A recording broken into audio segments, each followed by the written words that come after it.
Meditation looks simple on the outside. Sit still, breathe, clear your mind. When you're done, you'll feel more calm, be more present, ready to take on the obstacles that life throws your way. But once you actually try it, you realize it's anything but simple. And oftentimes, it can be quite stressful. And that gap between the expectation and the reality of meditation is why so many people quit.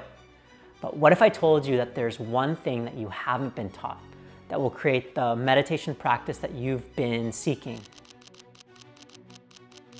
The one in which your mind is actually a little quieter. So let me bridge that gap for you. I'm going to teach you how to prepare your mind for meditation and why meditation in the 21st century is in fact harder than it used to be.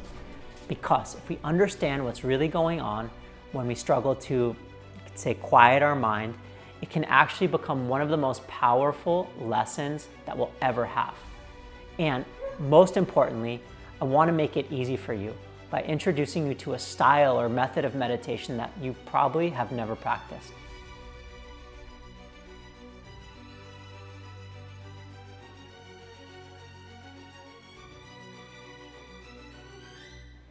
I've been practicing meditation for almost 20 years. And if I'm being completely honest, my practice hasn't always been some picture-perfect daily ritual. It's been messy, waves of consistency mixed with plenty of detours. And I've tried it all: mindfulness, Zen, mantra repetition, breath-based, TM. I've even tried the practice of not meditating.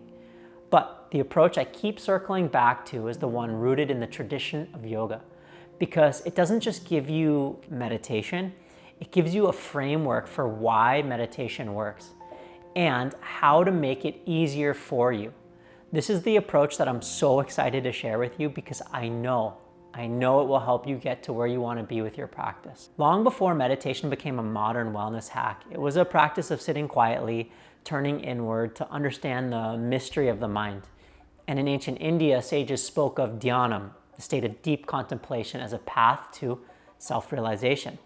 But that idea of self-realization always felt a bit too lofty for me. Being self-realized sounds nice, and maybe 5,000 years ago that was a true testament to the success of a practitioner. I imagine it was like winning a gold medal in the Olympics. But in 2025, I think we should set the bar just a little bit lower, make the goals of meditation a little bit more accessible.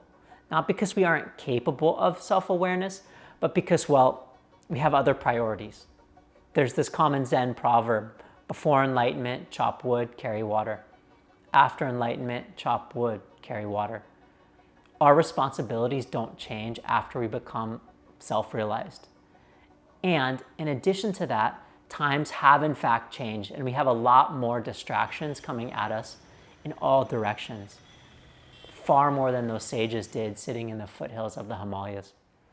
So a simpler way to think about meditation is this: the practice of meditation helps us to learn to move past the constant chatter of our thoughts and to reconnect with that voice inside, that quiet, that familiar voice that we all have, even if we don't always notice it. It's that voice that seems to know what to do, that one that often whispers in our ears instead of screams at us with demands. Because when life goes sideways, more often than not, it's the conflict between that chatter of our mind and the inner voice that causes us to suffer. But here's the twist: the same mind that wreaks havoc is also the mind that, when it is steady, gives us a little bit more space and a little bit more freedom. The kind of freedom that feels like when we can finally take a deep breath. The freedom to think clearly, the freedom to be a bit more receptive to our needs and desires, and a bit more present. I promise you that even in the modern era where it feels like everything and everyone is trying to distract us, manipulate us, grab our attention, there still exists a path to get there. So don't quit yet. Now let's talk meditation. There are 3 common misperceptions about meditation that so many of my students struggle with. And one of them holds the key to why meditation in the yoga tradition is so effective. First is that meditation is not about no thoughts. This is where so many people give up before they even start. The mind is designed to think. So if yours won't shut up, congratulations, you're alive. Meditation is not about silencing thoughts. It's about changing your relationship to them. Whether you sit in perfect stillness for 20 minutes or wrestle with your thoughts the entire time, both states are meditation. And honestly, the wrestling is usually where the real practice happens. Look at it this way. Anything that we do, we have to start at the bottom. Take this video, for example. I'm new to this whole video creation thing. I'm learning the importance of writing a compelling story, and the odds of me actually doing this well the first time, the second time, even the 100th time are rare. Do I give up? Do I quit? Am I not a writer? No. Because whether it's 1 or 1 million people who read what I write or watch what I create, it's irrelevant. It's all beneficial. All meditation benefits us because it strengthens that muscle in our brain.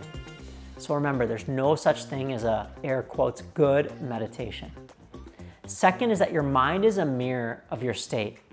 We're not just brains on a stick. We're a nervous system, emotions, hormones, personalities. This is shaped by everything from how much sleep we get to whether we've had breakfast or lunch. Consider this. How do you feel Friday evening at 6 p.m., finishing up the work week right after clearing out your inbox? Pretty good, right? Versus Monday morning at 6 a.m. when your alarm goes off and you just remembered, oh, I forgot to do my laundry, and oh, there's no more coffee, and my car is out of gas. Which is just, again, another example of why meditation in the 21st century is harder. We have so much more shit to do. Think about it, and life keeps getting more complicated. So whether it's Friday night or Monday morning, all of this shows up when we sit down to meditate.